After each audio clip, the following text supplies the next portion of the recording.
धेमाजि जिल्ला सानजालि नोगोरनि सिङाव थानाय 3 नं नावकाटा गामियाव रुबिन बर'आ गोबां ना फिसिनायनि जायगा खालामदों। बे ना फिसिनायजों बिथाङा गोबां रां आरजिनो हागोनखौ बिथाङा मिथिहोदों आरो ना फिसिनायजोंनो लोगोसे बिथाङा सम सम समाजनि हाबाबो मावो होननानै बुंथिनानै लादों।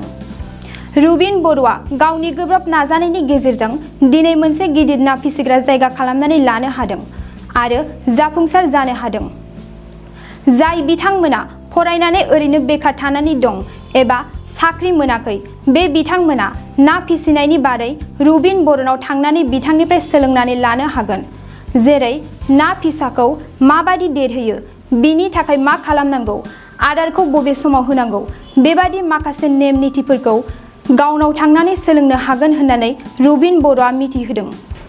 लोगोसे गोजान गोजान जायगाफोराव थांना हाबा मावहैयालासेनो गाव गावनि जायगायावनो मोजां ना फिनायनि बादै सोलोंना लायोब्ला जायगायावनो गावनि थांनानै थानायनि राहाखौ दिहुननानै लानो हायो होननानै बिथाङा मिथिहोदों। बिथाङा गावनि बे ना फिसिनाय जायगायाव नाखौ खम बेसेनावनो मोननो हागोनखौबो बिथाङा मिथिहोदों। आंनि मुङा मुस्रि रबिन बर'। आं 3 नं नावकाटा गामिनि आरो धेमाजि जिल्लानि सिङाव थानाय जुनाय साब डिभिजननि सिङाव थानाय मिसामारा गांव पन्सायतनि सिङाव बे 3 नं नावकाटा गामि। बेवहाय आङो दिनै नोंथांमोननि चेनेलनि गेजेरजों गासिबो ना फिसिग्रा जोंनि जानाखि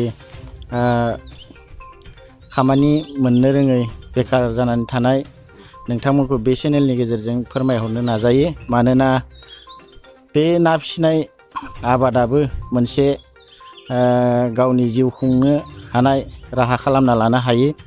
दिनै जोङो आं गोबां गोसोजों साननानै, गोसो गोथौजों साननानै बे ना फिसिनाय हाबाखौ आं आखायाव लादों। जोंहा न'खराव गोबां BA पास खालामनाय दं, BSc MSc पास खालामनाय दङ, 3 4। नाथाय आङो सासे समाजजोंबो समाजारि खामानिबो मावो। अब्लाबो समाजाव थानाय माखासे जोंनि निबनुवा सोलोंथाइ लाना गोरोंसा बिथांमोना ओरैनो गोग्लैसोनानै थायो। जेरै साख्रि नागिरना साख्रि मोना, बिमा बिफा साख्रि मोनाब्ला बिमा बिफाजों दुम-दाखाल जायो। दा बिथांमोनखौ बेबायदि चेनेलनि गेजेरजों जों फोरमायनो नाजायो। मानोना जोंनो साख्रि नाङा, साख्रिया जोंनिया 50-60ल' रां मोनो, रोजा रां मोनो। नाथाय बेबायदि ना फिसिनानै गोबां जोङो रां रुफा लाब खालामनानै लानो हायो। बेवहाय सासे आङो दिनै बे हेसारि होननानै बुङो, ना फिसा प्रडाक्सन खालामनो हायो। आं बिराद साननानै बेखौ बानायनाय जादों। आं नगावनि सासे गुरु साइबुद्दिन नगावनि टुपटुपिनि सासे मुस्लिम मानसि, बिथांखौ गुरु हिसाबै लानानै दिनै बेखौ बानायदों। आरो ना फिसाबो जों प्रडाक्सन जाजोब्बाय, जानानै दा फानगासिनो दङ जोङो। द्रपपुनाबो फानदों आरो गोबां रोखोमनि ना फानदों आरो आयदा आयदानि ना दङ। दा बेबायदिनो आङो 20 बिगासो फिसारि जावनानै नाखौ फिसिबाय दङ। दिनै जोंनि बर' हारिनि गेजेराव बे ना फिसिनायखौ माखासे थाखोनि मानसिफ्रा मुगैनाय जायो आरो नेग्लेक्ट खालामो। बिथाङा ना फिसिना जायो, ना फाननानै जायो होननानै सानो। नाथाय जाय जिरादा मुगैजानाय, जाय हाबाफ्रा मुगैजानाय हाबायाव गोलैयो, बेवहाय गोबां बेसेन गोसा मुवाया थाखोमानानै थायो, बेखौ रावबो मिन्थिया। बेनिखायनो दिनैनि बे चेनेलनि गेजेरजों नोंथांमोना जा गोनो गोथो जाना थानायफोरा जेन सुस्राङो। आरो लोगोसे आङो ना फिसा प्रडाक्सन जानायफोरखौ नोंथांमोना खम बेसेनावनो मोननो हागोन, बायनानै फिसिहैनो हागोन। आरो फिसिनायनि माखासे हुदा दङ, नोंथांमोना गभर्नमेन्टनिफ्राय ट्रेनिं लानो हागोन आरो जोंबो फोरोंना हरगोन माबोरै फिसिनांगौ। आरो न'खराव गैथ्राब्लाबो 2 बिगा बा बिगानैनि हानि फिसारि थानांगौ न'खरसेयाव। बेजोंनो माखासे न'खर फिसाफ्रा रायजो खुंलांनो हायो। मोजाङै फिसिनांगौ, मोजाङै आदार होनांगौ। जोंनिया नाखौ लांनानै बायनानै आदार होआफ्लानो मास मोनसेयाव खेबसे खेबनैल' होनानै दोनो। बिदिजों जोंनिया ना फिसिनो नाया देरा।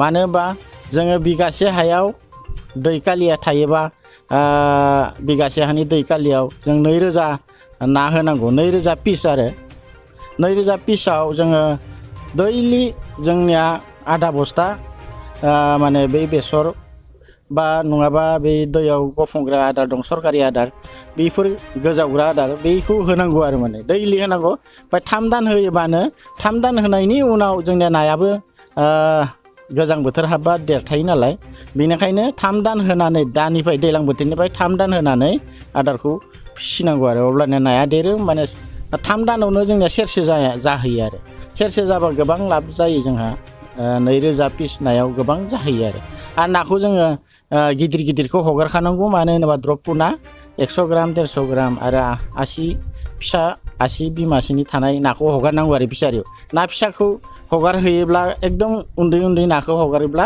जोंहा लुकसान जायो मानोबा जिबौ जायो बायदिसिना थैयो थाबनो बेखौ आं रायजोफोरनो बा ना फिसिग्रा बिथांमोननो आं फोरमायहरनो नाजायो आरो बे नोंथांमोननि चेनेलनि बेखौ माबायदि गोसोखांनानै खालामदों आं बेखौ गोसोखांदों माने आं गोबां बिदिनो आन्ध्रा महाराष्ट्र अन्ध्र प्रदेशआव थांनानै जोंनि बे जायगानि आसामनि मानसिफ्रा थांनानै गोबां माने ना आदार हैग्रा जानानै दङ न' जानो जोंनि सोलोंथाइ लानाय मानसिफ्रानो बा BMA पास खालामना थानाय सोरबा मेट्रिक पास खालामना थानाय बिथांमोना माने थांनानै गोजावलाबायो सोरबा थैहैदोंबो माबा मोनसे जानानै एक्सिडेन्ट बायदिसिना जानानै दा बेफोरबायदिनिफ्राय बेखौ नुनानै आङो जोंनि बर'फ्राबो माखासे बे बिथिङाव ना फिसिनाय बिथिङाव दावगाथो होननानै आं दिनै आं गावनो समाजारि हाबा मावब्लाबो आं बेखौ बिनि गेजेरजोंनो माने माखासे सोदांनो थाखाय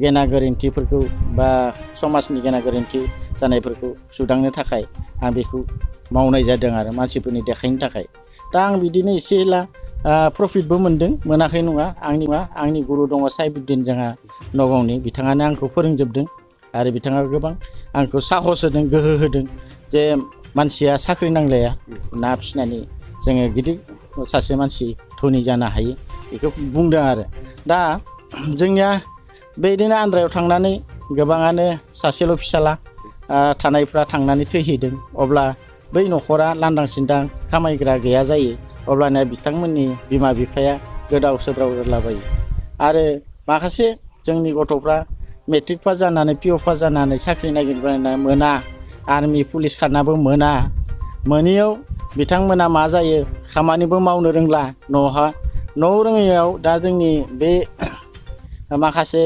समाजनि गाज्रि बारहावाजों गोरोबफानो गोनां जायो बिथांमोना सादा बिरि सिगारेट भां सोबनानै थानो नागिरो दा बेबायदिखौबो सोदांनो थाखाय आं माने बेबायदि हाबाफारिखौ लादो लासै लासै जाहाथे आंनि बुंनायफ्रा माखासे समाजारि गाज्रि बिथिंफोरखौ फोसाबनो हायो ना फिसिनायजोंबो आं बेखौसो नोंथांमोननि चेनेलजों दिनै फोरमायबाय मा ना मोननाय जायो बेवहाय आङो दा सिगाङावनो गिबियावनो बुंनो सानो रौ मिरका आनिफ्राय लासि बाहन होनना बुङो ओमफ्राय गास काप कमल काप खुरसा ब्रिकेट बाहु भकु काटला होनना बुङो बेबायदिखौ मोनो आरो माने गासैखौबो मोनो दा बेखिनियानो नोंथांमोननि चेनेलजों फोरमायहरबाय आङो जेन जोंनि मानसिफ्राबो बर'फ्राबो बेवहाय जे ना फिसिनानै जौगानो हागोनखौ आं हास्थायो आं बायदि नाजाबो गोबां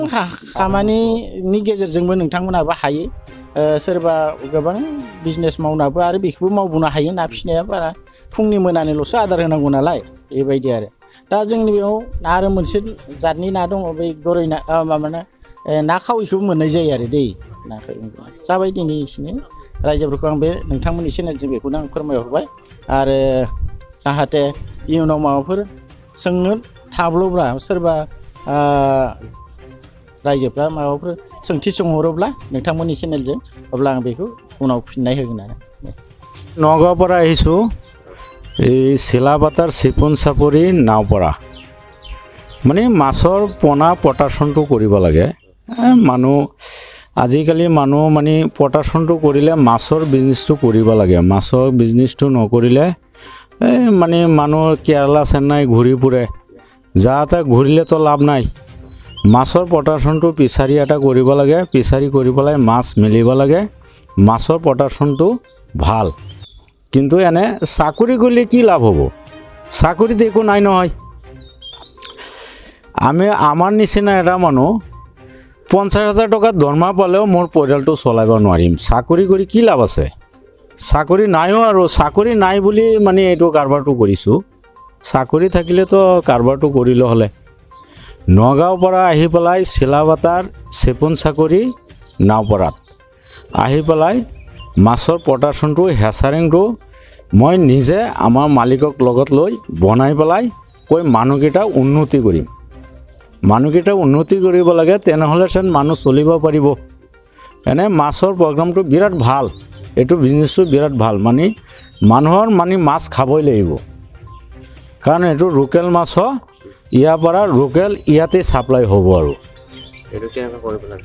এইটো ছাপ্লাইটো এইটো মাছটো বেজি কৰোঁ, আৰু মাছৰ চাইজটো 2 কেজি 1.5 কেজি এনেকুৱা লাইনৰ মাছটো বেজি কৰিলে স্পনটো মানে ভাল হ'ব আৰু মাছো সোনকালে ডাঙৰ হ'ব।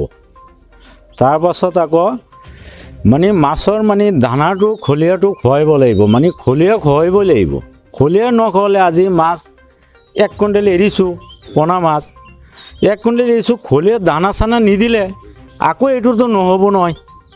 এইটো মানে দানাটো পূৰা খুৱাব লাগিব, মাছ যত্ন কৰিব লাগিব। তাৰপাছত মাছ যত্ন কৰিব লাগিব, মাছ বেচিব লাগিব, এইটো ইনকাম আছে। আৰু কাৰণ